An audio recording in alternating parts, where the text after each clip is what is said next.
রিক্সায় ঘুরে বেড়াতে কার না ভালো লাগে, তাই আমরাও আজকে বেরিয়ে পড়লাম রিক্সা নিয়ে ঘুরে বেড়াতে। আজকে আমরা আমাদের সবকিছু শেয়ার করব, যেদিকে আমরা যাচ্ছি সবকিছুই। তো আমাদের সাথে থাকুন, দেখার আমন্ত্রণ রইল। আজকে রিক্সা নিয়ে ঘুরে বেড়ানোর আরেকটা কারণ হলো আমার বস আমার সাথে বায়না ধরেছেন আজকে ঢাকা শহরে ওনাদেরকে রিক্সা নিয়ে ঘুরে বেড়াতে হবে।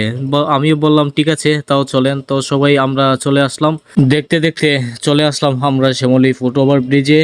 অপার থেকে চলে যাব। তো দেখতে পাচ্ছেন আপনারা ঢাকা শহরের সবচেয়ে পরিচিত চেনা জাম, অনেক জাম। আচ্ছা, আমরা রাস্তার দিকে যখন হেঁটে চলে যাচ্ছিলাম তখন দেখলাম এইভাবে চোখ পড়ে ওয়ালের দিকে, আর এইভাবে সারিবদ্ধভাবে গামছা দিয়ে সাজিয়ে রেখেছেন দেয়ালগুলো। আসলে এগুলা বিক্রি করার জন্য এইভাবে সাজিয়ে রেখেছে। তো আমরা দেখছিলাম আর হাঁটছিলাম, খুবই ভালো লাগছিল, অনেক সুন্দর করে সাজিয়েছেন।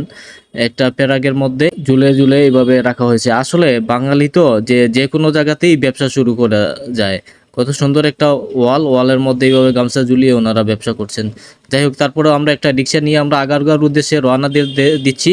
তো আমরা এখন এই রিক্সাতে উঠে গেলাম। রিক্সা যেহেতু ঘুরে বেড়াবো, তো এই যে রিক্সাওয়ালা মামা, চলো ধীরে ধীরে চলো। আমরা ধীরে ধীরে চলে যাচ্ছি এখন আগারগাঁওয়ের দিকে। তো সবাই আমাদের সাথে থাকবেন। রিক্সাওয়ালা মামু ধীরে ধীরে উনিও যাচ্ছেন। আমরা প্রায় কাছাকাছি চলে এসেছি, আগারগাঁওয়ের চলে এসেছি আমরা। এই যে দেখতে পাচ্ছেন, সেখান থেকে আমরা দাঁড়িয়ে কিছু ছবি তুলে নিলাম, তারপর মেট্রো রেলের উদ্দেশ্যে যাব।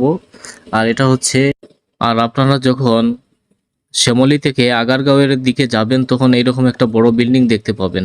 তো আমরা এখন চলে এসেছি মেট্রো রেলের, বর্তমানে নিচে আছি, আমরা উপরে চলে যাব।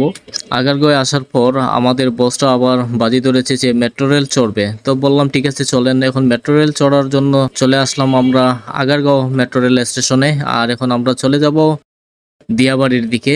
তো আমাদের সাথে থাকুন। আর আসলে বস বলে কথা বলেছেন, আমরা এখন এই মুহূর্তে চলে এসেছি দিয়াবাড়িতে। এটা দেখতে পাচ্ছেন, আমরা দিয়াবাড়িতে চলে এসেছি, দিয়াবাড়ি স্টেশনে।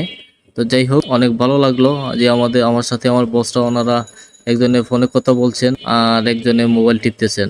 মাঝে মধ্যে এরকম ঘুরে বেড়াইলে খারাপ হয় না, আসলে অনেক আনন্দই লাগে। আমরা যে এত ঘুরে বেড়ালাম আমাদের বসদের সাথে, খুবই ভালো লাগলো। আর এভাবে ঘুরে বেড়ালেই কেমন হয় আপনারাই বলতে পারেন, এবং ভিডিওটি কেমন হয়েছে কমেন্ট করে জানাতে ভুলবেন না। ধন্যবাদ সবাইকে, আল্লাহ হাফিজ।